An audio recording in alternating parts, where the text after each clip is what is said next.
खबर ये है कि खरमास के बाद जो है सरकार गिर जाएगी। नीतीश कुमार के लिए मौजूदा जो अरेंजमेंट है जो कि 10 दिनों पहले तक थी वो बहुत ही कष्टकारी थी। इससे निकलने के लिए उन्होंने बहुत सारे ड्रास्टिक मेजर्स लिए। राष्ट्रीय अध्यक्ष के पद से इस्तीफा दिया, बिहार के नेतृत्व को पलट दिया, भाजपा की कई गलतियों को अनदेखा किया, चिराग पासवान के मुद्दे पर एक न्यूट्रल अप्रोच अपना उन्होंने अलग किया।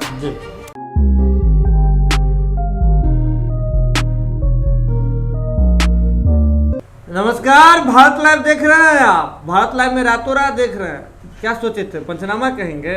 अब मतलब इसका मतलब ये थोड़े है कि डॉक्टर साहब हर जगह बैठे रहे तो पंचनामा ही होगा। खबर ही इतनी बड़ी है कि अब डॉक्टर साहब को जो है रातों रात में लेकर के आना पड़ा है। देखिए, बिहार की राजनीति है और बिहार की राजनीति को समझना आसान तो है नहीं, टेढ़ी खीर होती है। ऐसे में जो वर्तमान राजनीतिक संदर्भ चल रहा है इतना ज़्यादा टेढ़ा हो गया कि सोच रहे कि कंपाउंडर से नहीं चलने वाला है, तो इसलिए डॉक्टर साहब को भी रातों रात में ले आए। खबर यह है कि खरमास के बाद जो है सरकार गिर जाएगी। बड़ा दावा कर दिया है, खरमास के बाद सरकार गिर जाएगी। और भी बहुत सारे दावे हैं। कौन ही भविष्य में वक्ता है? हमनियों के अलावा क्या कोई करता है सब धंधा? अब देखिए, बिहार की राजनीति में लग रहा है सब पंचनामा देख रहे हैं। एक बड़ी बात बताते हैं आपको, जिस पार्टी कार्यालय के बाहर जाते कहते क्या हो चीरफाड़। देखिए भैया, अहिंसक है, पूरी तरीके से अहिंसक है। अन्ना हजारे के साथ पदयात्रा किए हुए हैं। ठीक है, इतने चलते हैं खबर की ओर। जो खरमास के बाद दावा हो रहा है गिर जाएगी, बहुत सारे और दावे हो रहे हैं, अलग अलग पार्टी दावा कर रही है। क्या लग रहा है, सरकार का वैलिडिटी डेट, एक्सपायरी डेट इतना नजदीक था क्या? नहीं, इतना नजदीक तो नहीं था जी, और ना इतना नजदीक होगा जी। ये सारी प्रेशर पॉलिटिक्स चल रही है। ये बस अपना उल्लू सीधा करने की बात चल रही है बस। जी। इतना आसान नहीं है। देखिए, हम पहले चैनल है शायद जिन्होंने इस बिल्ली के गले में घंटी बांधा था। हाँ बिल्कुल। और उन्होंने पहले दिन ही खबर कर दी थी कि ये एक्सपायरी डेट के साथ ही सरकार आई है। जी। लेकिन इसका एक्सपायरी डेट इतना आसान नहीं है, इतना नज़दीक भी नहीं है। हमने बंगाल चुनाव तक के टाइम फ्रेम को जो यूज़ किया था उसमें, जिसमें 3-4 चीज़ें होनी थी। एक, मंत्रिमंडल विस्तार, दूसरा केंद्रीय मंत्रिमंडल विस्तार, तीसरा MLC वाली जो बातें हैं। बिल्कुल। नीतीश कुमार पर भाजपा किस तरह से अपना शिकंजा कसेगी, नीतीश कुमार उससे निकलना चाहेंगे या स्वतः एक्सेप्ट कर लेंगे कि हाँ मेरा फेट यही है। जी। इन सारे समीकरणों के अलावा ये भी था कि चिराग पासवान को क्या सजा मिलेगी, रिवार्ड मत मिल जाए, कई बिल आने हैं केंद्रीय जो मोदी मंत्रिमंडल उसके, उस पर क्या रिएक्शन रहेगा। नीतीश कुमार ने अलग अलग हिस्सों में अलग अलग तरह के बयान दिए हैं। अभी अगर आप मनोवैज्ञानिक तौर पर नीतीश कुमार को देखेंगे पिछले 60 दिनों में, सरकार बनने के बाद से जब मुख्यमंत्री दोबारा बने हैं भाजपा के अनुकंपा पर, तब से नीतीश कुमार के एक भी बयान दूसरे बयान से रिलेट नहीं कर रहा है। जी। दो लग रहे नीतीश कुमार दो व्यक्ति हैं। जी। Multiple personality disorder. एक नीतीश कुमार जो भाजपा के साथ सामंजस्य बिठाने का प्रयास कर रहा है, दूसरा जिसने उम्मीद छोड़ दी है कि भाजपा के साथ सामंजस्य बैठने वाला नहीं है, बस इसे एक बुरा सपना समझ के झेल जाओ। तो सपने के साथ एक खास बात है, अगर वो 2, 4, 5, 6, 7 घंटे तक अगर आए नींद में, ठीक है। अगर दिन भर आए तो वो सपना नहीं है, वो एक कुछ नरक की यातनाओं जैसा हो जाता है। जी बिल्कुल। और नीतीश कुमार के लिए मौजूदा जो अरेंजमेंट है जो कि 10 दिनों पहले तक थी वो बहुत ही कष्टकारी थी। इससे निकलने के लिए उन्होंने बहुत सारे ड्रास्टिक मेजर्स लिए।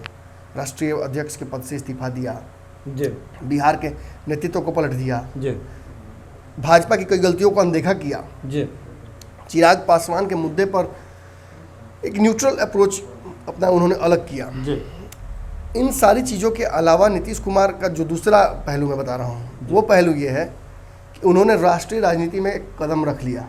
राष्ट्रीय अध्यक्ष का पद छोड़ के ये कह के कि मैं अब अन्य राज्यों की राजनीति में भी इंटरेस्ट लूँगा। साफ बात है, क्या इशारा करना चाहते हैं समझिए। बिल्कुल। और साथ ही साथ उन्होंने क्या कहा कि NRC और CAB पर हमारा स्टैंड बिल्कुल अलग है, हम विरोध करेंगे इसका। चर्चा भी नहीं हो रही थी इसकी। कृषि पे भी हम आपको अपने घर बुलाए ही नहीं, और आप कहिए कि हम आपके घर नहीं आएंगे न्योता में। बोले आपको बुलाया ही नहीं है, आप आ क्यों रहे हैं? तो आपकी गलती है ना, आप नहीं आया, आपको बुलाया नहीं है। तो ऐसी स्थिति में नीतीश कुमार ने दो पर्सनालिटीज मेरे हिसाब से दिखा दी कि बड़ा मुश्किल है। मैं आपके कंफ्यूजन को समझता हूँ। जी बिल्कुल। आप ही का नहीं, मैं उन सारे नए जो पत्रकार हैं जिनकी जो अभी उतना नहीं समझ पाए हैं बिहार की राजनीति को, मैं उन सब के कन्फ्यूजन को समझता हूँ। और साथ ही कुछ पुराने लोग भी हैं जो कि उड़ीस मार रहे हैं, उनका भी कन्फ्यूजन मैं समझता हूँ। उड़ीस मारने के लिए जो है ना, आजकल पहले दवाई आता था, अब भी दवाई आता है, गर्म पानी ना पानी खोला, वो आता था इतना बड़ा मशीन कि उसमें पहले प्रेशर मारिए, हमारी पट उड़ीस खत्म। अच्छा। अब उसमें चांसेस था कि उड़ीस मारने वाला भी खत्म हो सकता था, जहर था उसमें। तो खैर उसकी बात नहीं करेंगे, लेकिन हाँ, बहुत लोगों को समझ में नहीं आ रहा क्या हो रहा है। जी। मैं ये दावा नहीं करूंगा कि मैं भी इसे पूरी तरह से समझ रहा हूँ, लेकिन इतना जरूर कोशिश कर सकता हूँ और इतना जरूर आपको बता दूं कि एग्जैक्टली जो हम 100% प्रोबेबिलिटी नहीं, लेकिन कुछ हद तक मेरी बातें सही होंगी इस बार। ये बहुत कॉम्प्लिकेटेड सिचुएशन है। अगर राजद के लोगों से आप आज बात कीजिए, उनके इंसाइडर से बात कीजिए, दिमाग काम करना बंद कर दिया। बिल्कुल बिल्कुल। अगर आप जदयू के लोगों से बात कीजिए तो गुस्सा यहाँ तक आया हुआ है, यहाँ से पार करके भी यहाँ चला गया है, समझ रहे? यहाँ तक आता है तो बोल देता आदमी, यहाँ चला गया है तो खोपड़ी में खाली वही चल ही रहा है कि भाजपा ने धोखा दिया, भाजपा ने धोखा दिया। नीतीश कुमार को बिठा के कार्यकर्ता और नेताओं ने सुना दिया। ऐसा कभी हुआ नहीं कि नीतीश को सुना दे, लोग सुना दिया, खुले तौर पर सुना दिया, नाम के साथ सुना दिया। बिल्कुल। और नीतीश जी को भी बोलना पड़ गया बंद दरवाजे में। बिल्कुल। उनको लगा कोई सुन नहीं रहा है, लेकिन उड़ीस वहां भी मौजूद था, उड़ीस सुन लिया, उड़ीस सुन के सबको बता दिया। तो अब बात समझिए, देखो खैर उसको मारना संभव भी नहीं था, लेकिन एक बात यह है कि बहुत सिंपली समझाऊंगा, दर्शकों का भी ज़्यादा समय नहीं लूंगा इसमें। कुछ बयान जो आए हैं, भूपेंद्र यादव ने जो बयान दिया, कहीं ना कहीं ये बयान देकर उन्होंने जदयू को आश्वस्त कर दिया कि वो एक जो एंगल जिसकी चर्चा हो रही थी बिहार में कि जदयू माफ कीजिएगा भाजपा और तेजस्वी मिलकर नीतीश को समाप्त करेंगे, उसकी पॉसिबिलिटी नहीं है। बिल्कुल, दूर दूर तक नहीं है, दूर दूर तक नहीं है। ना तो ये एक होकर कुछ करने वाले हैं, ना ये एक जो होता है ना वेवलेंथ अरेंजमेंट कि आप वहाँ हम यहाँ हैं, हमें पता है कि हम दोनों दोस्त नहीं हैं, लेकिन हमें पता है कि दोनों का दुश्मन एक है, तो उसको समाप्त कर देते हैं म्यूचुअल एग्रीमेंट के तहत, वो भी नहीं होगा। नीतीश कुमार ने भाजपा के हाथों में कुछ कार्ड्स खेल दिए हैं। ऑब्वियसली आप समझिएगा, 6 ओवर की बॉल है, 6 बॉल्स की एक ओवर है। बैट्समैन 5 बॉलों पर अगर रोक दे तो अंतिम बॉल के होने तक बॉलर अपने आप को ऊपर समझता है। अंतिम बॉल पे छक्का मार दे तो किसकी जीत हुई? बैट्समैन की जीत हुई। बैट्समैन ने 6 बॉलों पर ही 6 रन ले लिए, हर बॉल पर 1 रन, 5 बॉल रोकने के बाद। नीतीश कुमार अभी उसी मोड में है। नीतीश कुमार जान रहे हैं कि ये वक्त है, भाजपा दबाव डालेगी, ऑब्वियस सी बात है, आपने भी डाला है। थोड़ा असहज जरूर है, थोड़ा सस्ता जरूर होती है जब आप दबे होते हैं और अगला आप पे दबाव डालता है, लेकिन इस असहजता को भी इंजॉय करने का उन्होंने तरीका खोज लिया है आरसीपी को सामने करके। और आप देखिए कि जैसे ही आरसीपी सामने आए हैं, कुछ कुर्बानियां नीतीश कुमार ने दी हैं, तो भाजपा का रुख भी बदल गया है। जी बिल्कुल। अब नीतीश कुमार के साथ सामंजस्य बिठाने के लिए भाजपा को दिक्कत नहीं हो रही है। लिस्ट भी थमा दी, जो लिस्ट इतना बेचैनी हो रहा था कि कौन मंत्रिमंडल में। और आज 2 बातों को समझिएगा, एक आरसीपी सिंह की बात कहना कि बहुत बड़ी बात कि मंत्रिमंडल का विस्तार पुराने फॉर्मूले पर ही होगा। बिल्कुल, यानी भाजपा का फॉर्मूला जी, मतलब स्पष्ट है, सब कुछ पहले बता दिया, कोई कंफ्यूजन नहीं है। मतलब भाजपा जो चाहेगी वही होगा जी। दूसरा, भाजपा के कसीदे पढ़ रहे थे ललन सिंह। हाँ बिल्कुल। अरे भूपेंद्र यादव चाह देंगे तो एक ही दिन में राजद का विलय हो जाएगा। देखिए गांव देहात से हम लोग भी आते हैं जी।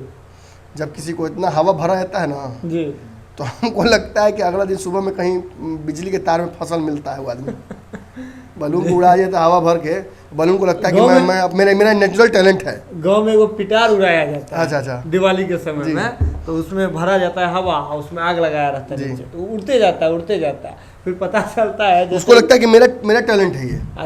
जब आग उसका खत्म होता है तो कहाँ रहता है वो पता नहीं रहता उसको। अगले दिन उसका रूपरेखा भी हो जाता है कि ये चीज उड़ा होगा कभी जी। तो वही हो रहा है, भाजपा को रिवर्स साइकोलॉजी लगा रहे हैं जदयू के लोग, और वो चाह रहे हैं कि किसी तरह से राजद से इनके रिश्ते अच्छे ना हो। बिल्कुल, राजद और इनका 2 दुश्मनों से एक साथ ना झेलना पड़े जी। बात समझ रहे मेरी? तो उस हिसाब से ये बेबी स्टेप्स हैं। ये नहीं है कि अब इसी फॉर्मूले पे बिहार की सरकार चलने वाली है, नहीं। ये जो फॉर्मूला है ये टेम्पोररी फॉर्मूला है जी।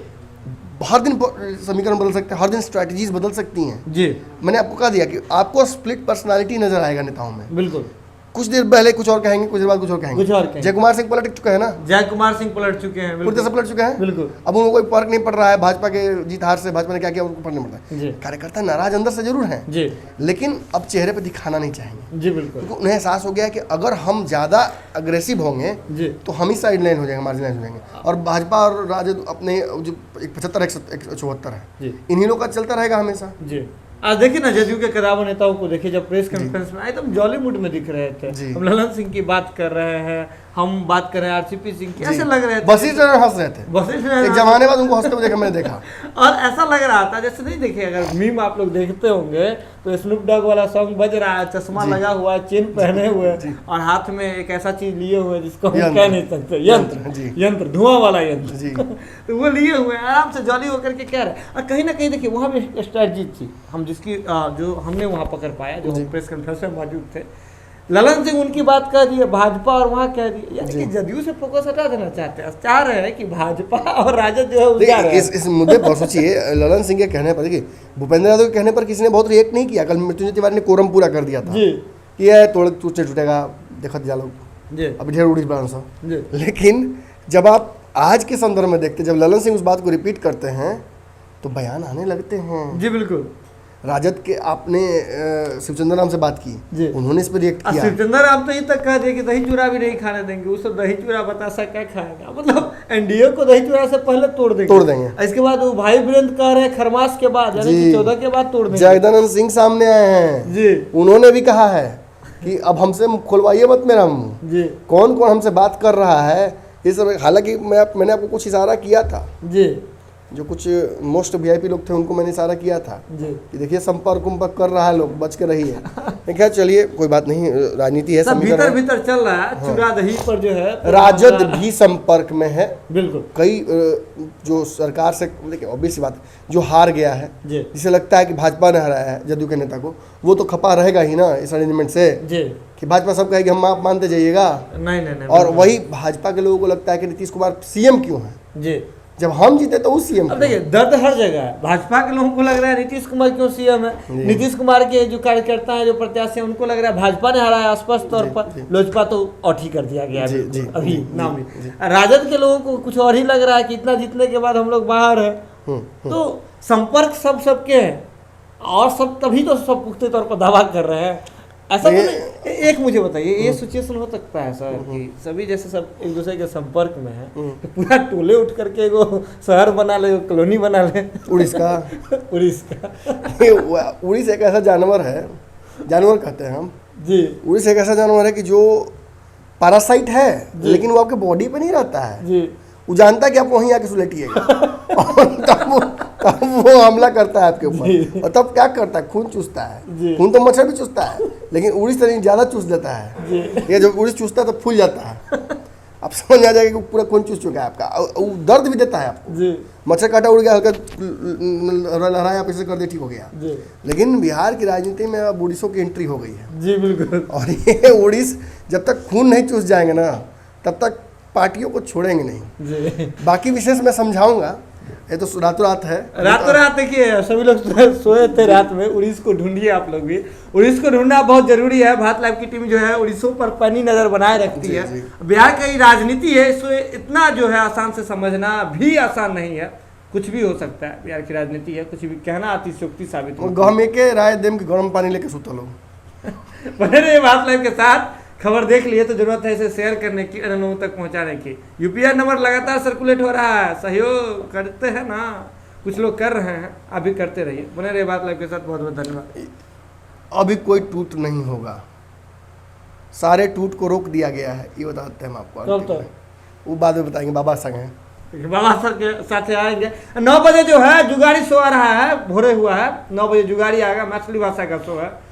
थोड़ा शेयर वेयर कर दीजिएगा, थोड़ा दया दृष्टि दिखा दीजिए, कंपाउंडर है हम। धन्यवाद।